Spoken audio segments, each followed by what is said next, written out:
Chile es una franja de tierra que parece dibujada a propósito para mirar el mar.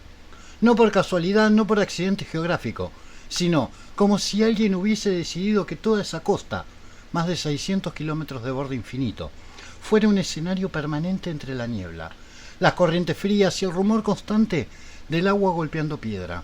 Ahí donde la cordillera observa desde lejos y el Pacífico respira con una paciencia antigua. El mar no es paisaje, es presencia, es memoria, es testigo. Las olas no solo traen espuma y sal, traen historias, restos, ecos, porque en estas costas los pescadores no hablan únicamente del clima ni de las mareas, hablan de luces donde no debería verlas, de siluetas que navegan sin hacer ruido, de barcos que nadie registró salir, pero que muchos aseguran haber visto pasar. Y cuando la niebla baja, el mar chileno deja de ser agua. Y hoy te lo voy a demostrar. Esto es Relatos de Punta Lara.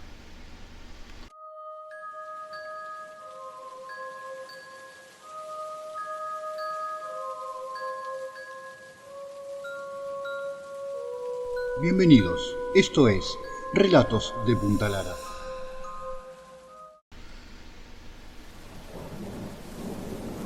En el sur de Chile, donde la lluvia parece no terminar nunca y la marea húmeda cruje como si respirara, existe un nombre que los marinos evitan pronunciar, cuando se cae la noche, claro: el caleuche. No porque sea un mito simpático del puerto, de esos que se cuentan para asustar turistas, sino porque en Chiloé el caleuche no es un cuento, es una presencia, una posibilidad, una explicación que nadie quiere necesitar. Dicen que navega de noche, siempre envuelto en niebla baja, con luces encendidas como si a bordo hubiera una fiesta imposible en medio del Mar Negro. Algunos pescadores juran haber escuchado música que no proviene de ninguna radio, risas, copas que chocan, voces que celebran algo que no debería celebrarse en el océano.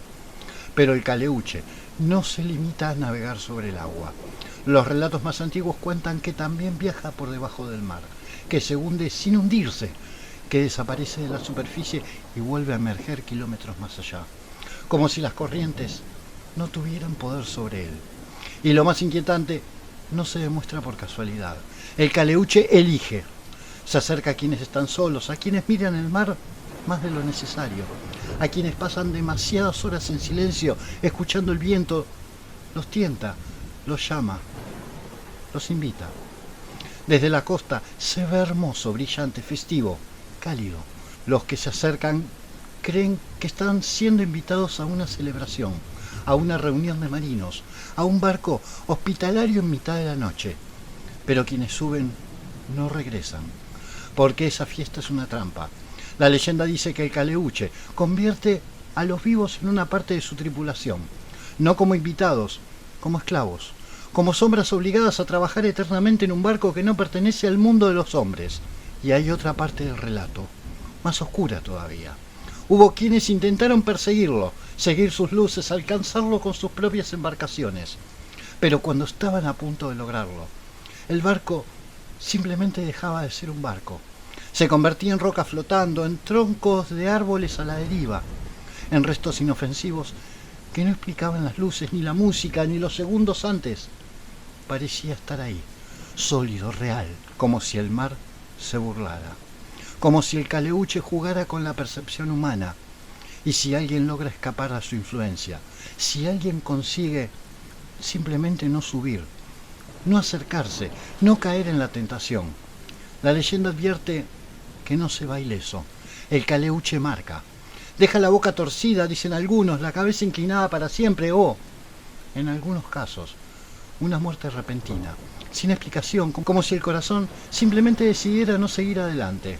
En el puerto, nadie habla de esto en voz alta, pero todos saben quién fue visto mirando demasiado el mar. Mariano trabajaba en el puerto desde hacía años. Era marinero de los que conocían el olor de las mareas y podía anticipar tormentas por el ruido del viento en las sogas. Un hombre silencioso, acostumbrado a las guardias nocturnas y a la soledad de los muelles mojados. Esa noche la niebla había bajado temprano, espesa, pesada, de esas que apagan los sonidos. Mariano estaba apoyado en una baranda mirando hacia la oscuridad del agua cuando lo vio. Primero fueron las luces, lejos, allá, lejos, demasiado lejos para ser un barco común, demasiado altas para ser un bote. Luces cálidas que titilaban como si el mar no existiera debajo. Después, creyó escuchar música. Sintió algo extraño en el pecho, como si el aire se volviera liviano, como si el cuerpo dejara de pesarle. Sus manos se aflojaron de la baranda, sus ojos no podían parpadear. El barco estaba ahí, sí, hermoso, iluminado, esperándolo. Mariano no recordaría después cuánto tiempo estuvo mirando. Solo supo que en algún momento dio un paso hacia adelante, luego otro, como si al bajar al muelle y buscar un bote para acercarse fuera lo más lógico del mundo. Hasta que una voz lo rompió todo. «Mariano, ¿qué haces ahí parado?» Venía a dar una mano. Era un compañero del puerto, que venía corriendo con sogas en el hombro. El grito fue como un golpe. Las luces desaparecieron, sí, la música se apagó. El mar volvió a ser negro y vacío. Mariano parpadeó varias veces como si despertara de un sueño profundo. Miró alrededor, desorientado. Sintió frío, mucho frío. Esa noche no dijo nada, pero al día siguiente empezó a caminar distinto, más lento, más inclinado, como si algo invisible tirara de su cabeza hacia el costado. No era cansancio, no era enfermedad, era otra cosa. En el puerto comenzaron a mirarlo en silencio. Nadie preguntó, nadie necesitaba preguntar, todos sabían. Mariano había visto el caleuche y todos sabían lo que eso significaba. Dicen que cuando el caleuche te muestra sus luces y no logra llevarte, no se olvida de vos y vuelve. Y vaya que vuelve, pero no al día siguiente, no a la semana, vuelve cuando él quiere. Y Mariano lo sabía, porque cada noche antes que bajara la niebla dejaba de hablar, se quedaba quieto, mirando el horizonte como quien espera algo inevitable. A un amigo le confesó en voz baja: «Ya me vio, me va a venir a buscar». No lo dijo con miedo, lo dijo con certeza, como alguien que ya recibió una invitación que no puede rechazar.